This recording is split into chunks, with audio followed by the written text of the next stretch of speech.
Jambo, everyone. I'm so excited to be back.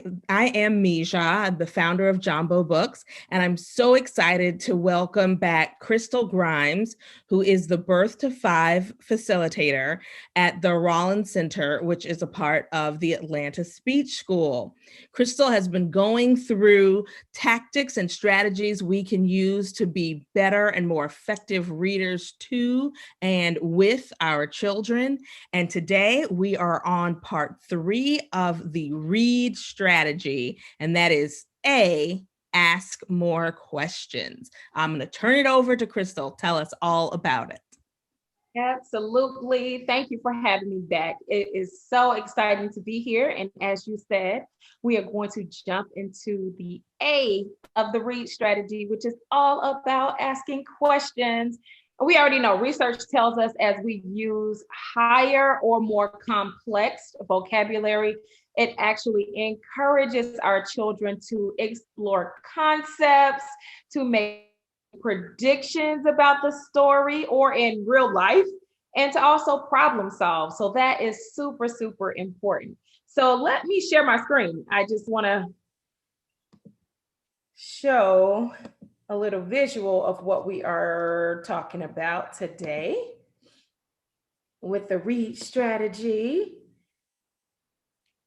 Can we see that okay? Yes, it's coming in clear. Yes, thank you, Misha. And so as you already mentioned, we're going through the read strategy, and we've talked about what it means to repeat that book, engage and enjoy. Today is all about asking the questions, and I can't wait. Do not miss when we talk about doing more with that book. And so let's look at, again, why that is so important and what we really want to focus on. The more we use language, vocabulary, it just helps with comprehension. It helps to build vocabulary and all of those great things. And so here's a few little tips that we also want to think about when we're asking questions is we want to make sure that we're listening, and we want to make sure that we respond to all of the children's attempts to communicate with us. And then we want to encourage them to talk as well.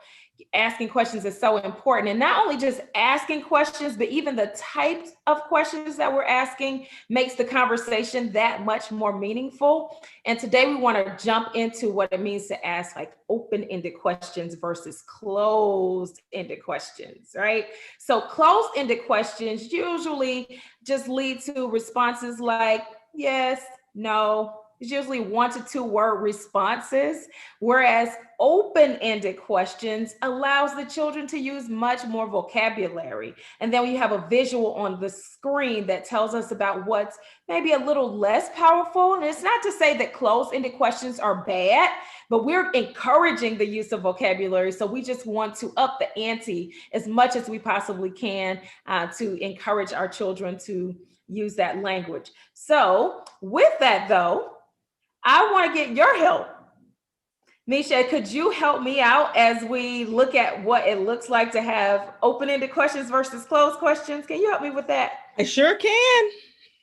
Okay, it's really simple, nothing major, but it is just some rapid fire questions. And so I'm going to ask you the questions, and you just say the immediate response that comes to mind. You don't have to overthink it. Just shoot off the first answer, okay? Are you ready? I'm ready. All right. Let's go. Okay, so first question. Did you have a good day? Yes. Okay. What made your day a good day? What made my day a good day?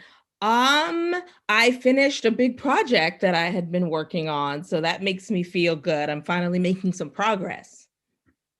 Wow. Here's the next round. Do you like to have fun? I do, yes. Okay. What do you like to do for fun? Oh, I love to dance and I love to hang out with my friends. Awesome. Okay, here's another one. What color is your shirt? My shirt is a goldish color. Okay. Tell me about your shirt or outfit.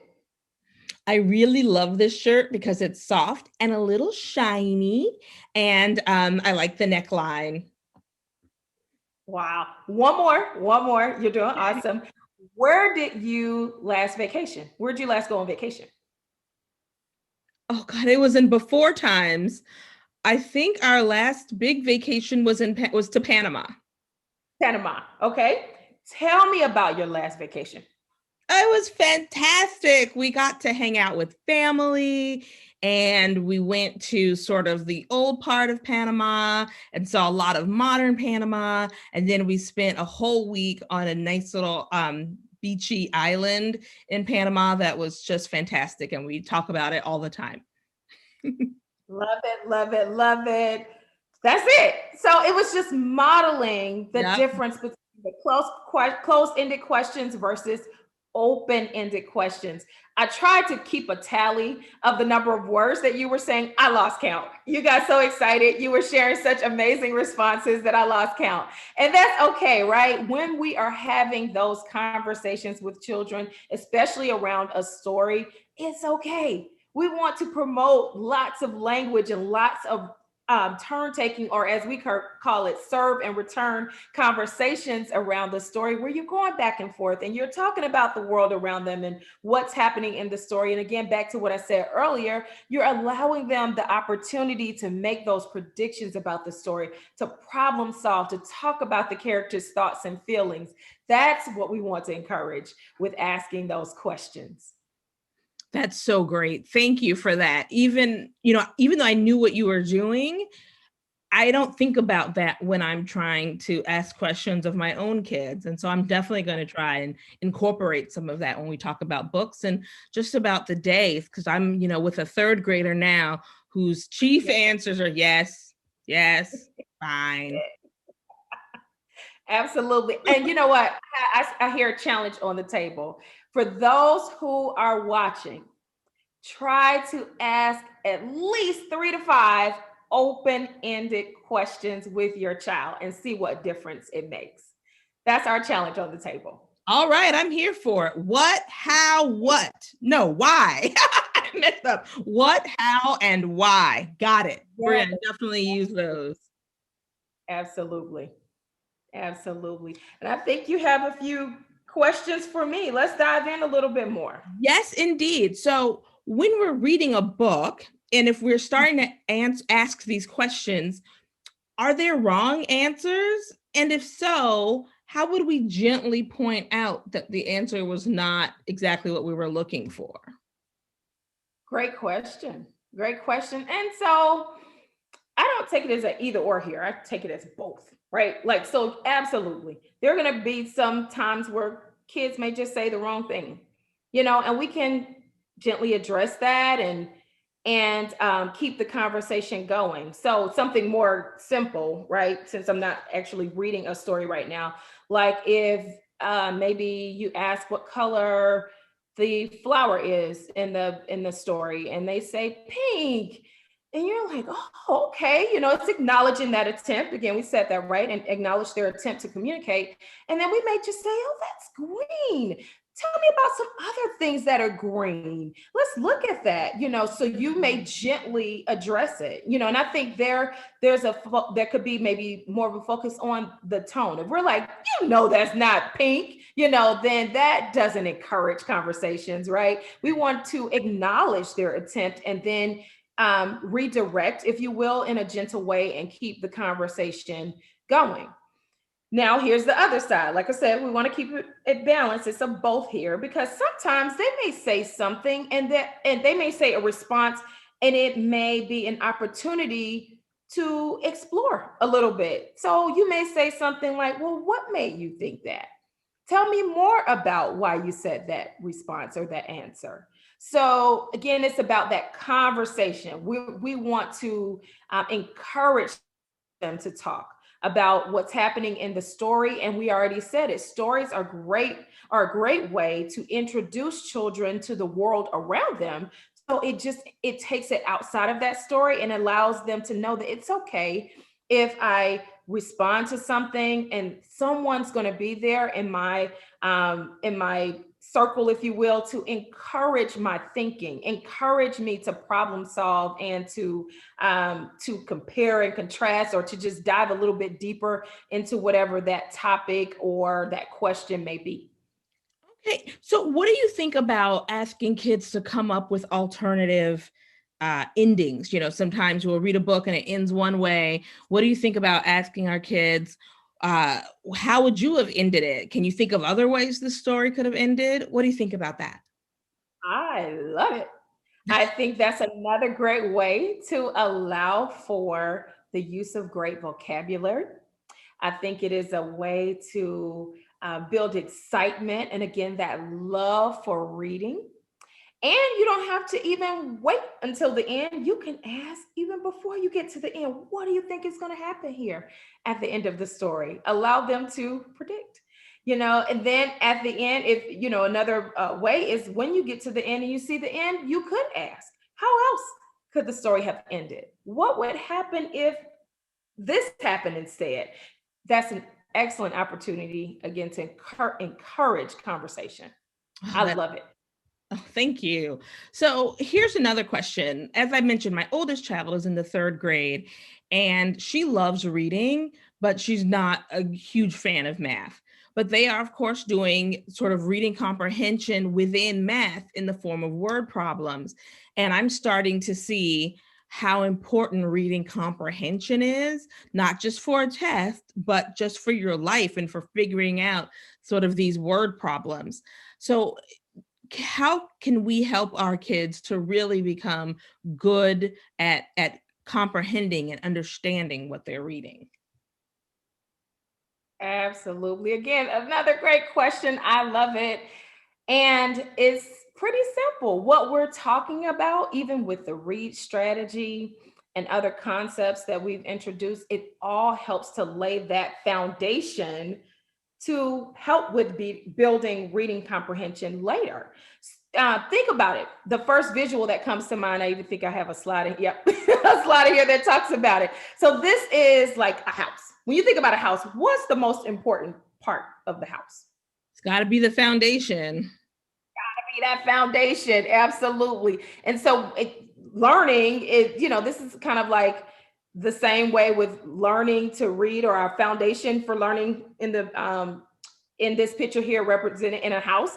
And so we like to think of it as the foundation for reading comprehension, building reading skills, all of that. Here's the foundation at the bottom of this house here: being responsive to the needs of kids, positively responding to their needs, having meaningful conversations with them, and then that interactive book reading, all of the concepts that we've been going over with the read strategy. It helps to set that foundation so that it is nice and strong, in order for them to have those skills that will come later if the foundation is indeed there.